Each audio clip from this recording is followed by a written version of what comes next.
Did you know that your mind has a direct impact on your body's health? What if I told you that what you think can not only change your emotional state, but also your physical health? Welcome to Healthy Aging Hub, where we explore tips and studies to help you live a healthier and more fulfilling life. In today's video, we'll talk about the transformative power of the mind and how it can be your greatest ally in the pursuit of well-being. Since ancient times, cultures around the world have believed in the power of the mind over the body. Today, science is confirming these ancient beliefs. One of the leading voices in this field is Dr. Joe Dispenza, author of You Are the Placebo, where he explores how our thoughts and beliefs can impact our health in surprising ways. The biology of thoughts. Our mind is like a chemical factory. When we think, our brain releases neurotransmitters that directly affect the body. Positive thoughts can release dopamine and serotonin, which make us feel good. On the other hand, negative thoughts can increase cortisol, a stress hormone that, in excess, can be harmful to health. Dr. Dispenza argues that by changing our mental patterns, we can literally reprogram our bodies. And to illustrate this powerful mechanism of the human mind, in Chapter 1 of the book, You Are the Placebo, Dr. Joe Dispenza recounts a rather curious case. In 1938, in rural Tennessee, a 60-year-old man was very ill, and his wife decided to take him to the hospital.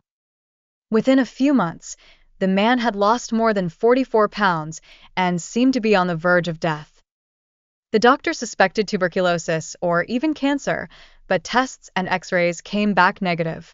Even with a feeding tube, the patient vomited and worsened each day. It was then that the very worried wife spoke to the doctor privately and revealed that her husband had argued with someone who practiced voodoo. He had been cursed and believed he was doomed to die. At least, that's what her husband believed. Upon hearing this strange story, the doctor suspected that his patient was suffering from a purely psychological illness and devised a rather unusual plan to cure him. The doctor created a story to justify what he would do next. He told the patient that he had forced the priest to reveal what was in the curse. And the priest confessed that he had rubbed lizard eggs on the poor man, who was now dying. One of those lizards had survived inside the patient's stomach and was now devouring him from the inside out. Without the family knowing, the doctor arranged with the nurse to administer an injection to the bedridden patient. He explained to the sick man that he had sought out the person who had cursed him and had managed to get the antidote to eliminate the supposed large green lizard. Of course, there was no lizard inside the sick man, but the doctor realized that his patient's incurable disease was, in fact, a belief he had developed after arguing with a voodoo priest. So, the doctor decided to go along with the make-believe to justify his actions in curing the man. After receiving the injection, which contained a substance that induced vomiting, the patient began to vomit profusely. The doctor, who had left the room, returned with a green lizard and, without anyone noticing, threw the creature into the basin, announcing excitedly that the patient was now cured, because what had been killing him had been expelled. To summarize the story, the man was completely cured because he believed that the curse he had been suffering from had ended with the expulsion of the lizard that had supposedly been devouring him from the inside.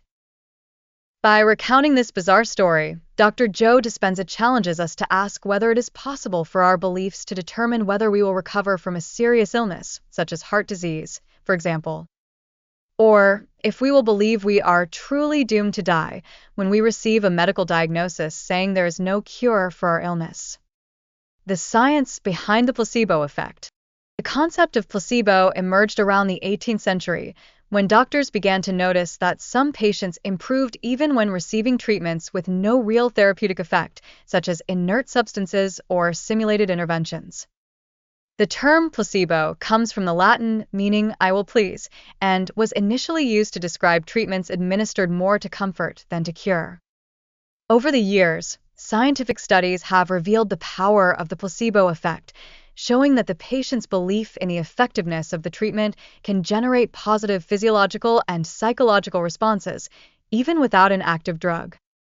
In the book You Are the Placebo, Dr. Dispenza tells the story of Dr. Henry Beecher, who served in World War II and found himself without anesthetics to administer to wounded soldiers who were arriving in droves needing surgery.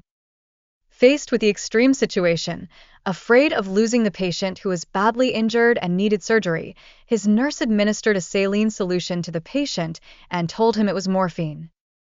This made the soldier calm down immediately. And this practice was repeated several times, since morphine was often in short supply during the war.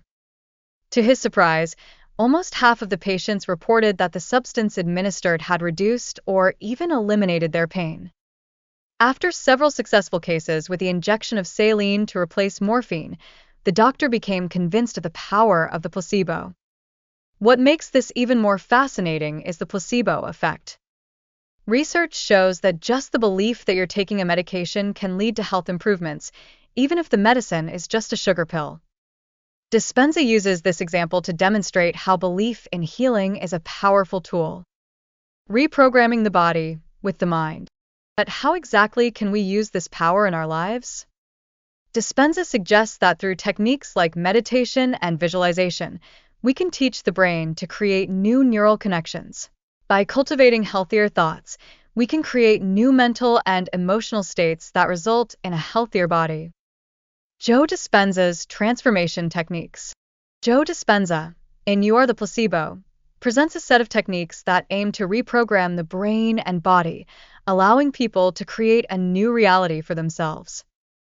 These techniques are based on the idea that our thoughts and beliefs shape our biology, and by altering our mental patterns, we can influence our health and well-being.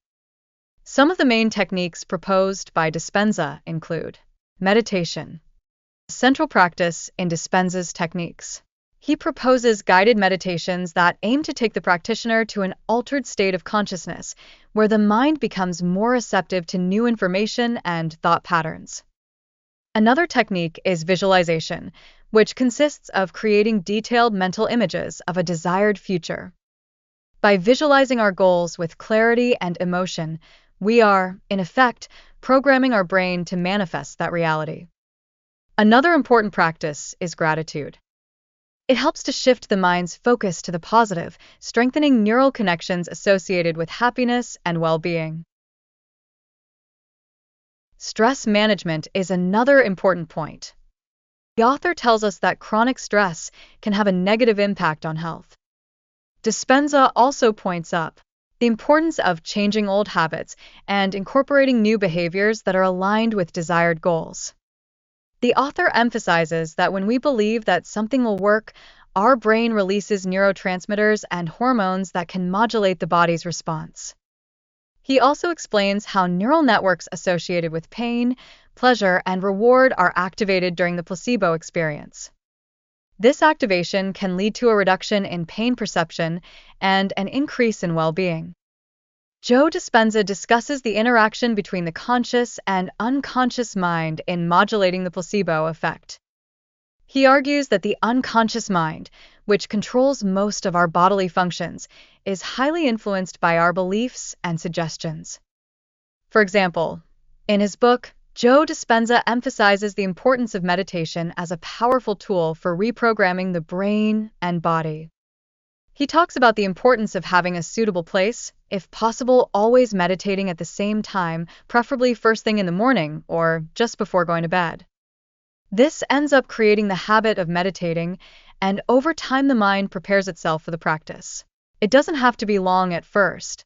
Maybe 5 to 10 minutes would be better if you practice every day, but if you can't, that's okay. As Dispenza highlights, our brain tends to cling to old patterns. When we try something new, like meditation, the mind may resist and pull us back into the same thoughts and habits. This is why the practice of being present in the moment is essential. By focusing your attention on the now, you are training your brain to create new neural connections and form new habits. The goal of the techniques proposed by the author, such as meditation, is to help us disconnect from existing neural patterns, which are often associated with negative thoughts, limiting beliefs, and destructive habits. To become our own placebo, we must create new neural patterns that support a new, healthier, and happier reality. By changing the chemistry of the brain, according to Dispenza, neurotransmitters are released that promote well-being and a sense of calm. But it is important to say that any of these techniques require practice and discipline. Joe Dispenza emphasizes that change does not happen overnight, but rather through a gradual process of reprogramming the mind and body. Dr. Joe Dispenza shows us that the power to heal and transform our health is literally inside our heads. By changing our thoughts, we can change our biology. So, how about starting today by paying more attention to your mental patterns? What you believe may be the first step toward a longer and healthier life. If you found this video interesting, subscribe to Healthy Aging Hub for more tips and insights on how to live a healthier life.